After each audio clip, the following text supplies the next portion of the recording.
আসসালামু আলাইকুম, সবাইকে পবিত্র মাহে রমজানের শুভেচ্ছা। তো আজ রান্না করতে করতে একটা সুন্দর কথা শেয়ার করি বা করছি আপনাদের মাঝে। তো এখানে আমি মশলা গুলিয়ে নিচ্ছি মাংস দেওয়ার জন্য। সব মশলাগুলো একসাথে একটু পানি দিয়ে কিছুক্ষণ ভিজিয়ে রেখেছি, যাতে মশলাটা ভেজে রান্না করলে একটু এই বাটা মশলার স্বাদটা পাওয়া যাবে।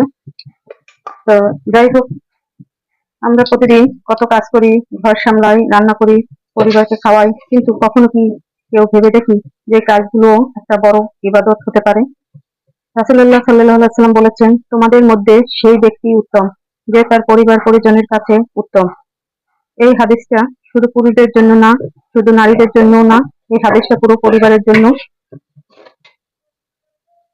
আমরা অনেক সময় ভাবি ইবাদত মানে শুধু নামাজ, রোজা, দোয়া, কিন্তু ইসলাম আমাদের শিখিয়েছে পরিবারের জন্য করা ছোট ছোট কাজও ইবাদত হতে পারে, যদি তাতে নিয়ত থাকে আল্লাহকে খুশি করার।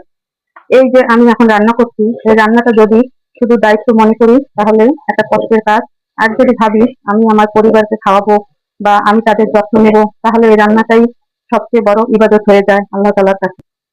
এদিকে আমার মশলা কষিয়ে নিচ্ছি আর কি, রান্নার সাথে সাথে গল্প করছি, মানে গল্প মানে আল্লাহ তাআলার এই রমজান মাসে হাদিস থেকে আজকে মাংস রান্না করব আর কথাগুলো আপনাদের মাঝে শেয়ার করছি। যদি ভালো লাগে অবশ্যই একটু মনোযোগ সহকারে শুনবেন।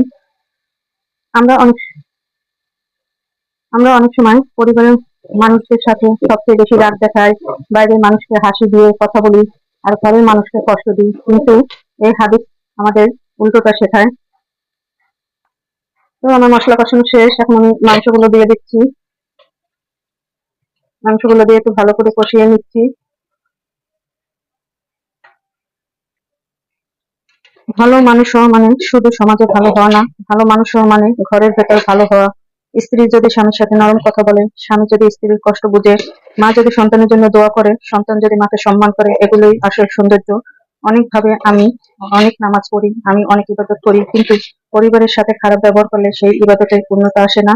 রাসূল সাল্লাল্লাহু আলাইহি সাল্লাম নিজের ঘরের কাজে সাহায্য করতেন, তিনি নিজের কাপড় নিজেই সেলাই করতেন, জুতা ঠিক করতেন, পরিবারের কাজে অংশ নিতেন। এটাই আমাদের জন্য সবচেয়ে বড় শিক্ষা। আজকের এই রান্নাটা শুধু পেট ভরানোর জন্য না, এই রান্নার ভেতরে আছে মায়ের মায়া, স্ত্রীর দায়িত্ব, পরিবারের প্রতি ভালোবাসা। হয়তো খাবারটা খুব সাধারণ, কিন্তু যদি ভালোবাসা দিয়ে বানানো হয় তাহলে সেই বড় নিয়ামত। সেটাই হচ্ছে আর কি এ ঘরের জন্য বড় নিয়ামত। আমরা যদি প্রতিদিন একটু চেষ্টা করি কথায় নরম হতে, রাগ কমাতে, ক্ষমা করতে, তাহলেই আমাদের ঘরটা জান্নাতের মতো হয়ে উঠবে। কারণ ইসলাম আমাদের শিখিয়েছে সবচেয়ে উত্তম মানুষ সে নয় যে শুধু বাইরে ভালো, সবচেয়ে উত্তম মানুষ সে যে নিজের পরিবারের কাছে উত্তম। আল্লাহ যেন আমাদের সবাইকে পরিবারের জন্য সুন্দর এবং উত্তম মানুষ বানিয়ে দেয়, আমি। তো আজকে আমার রান্না শেষ। রান্নাটা কেমন হয়েছে অবশ্যই জানাবেন।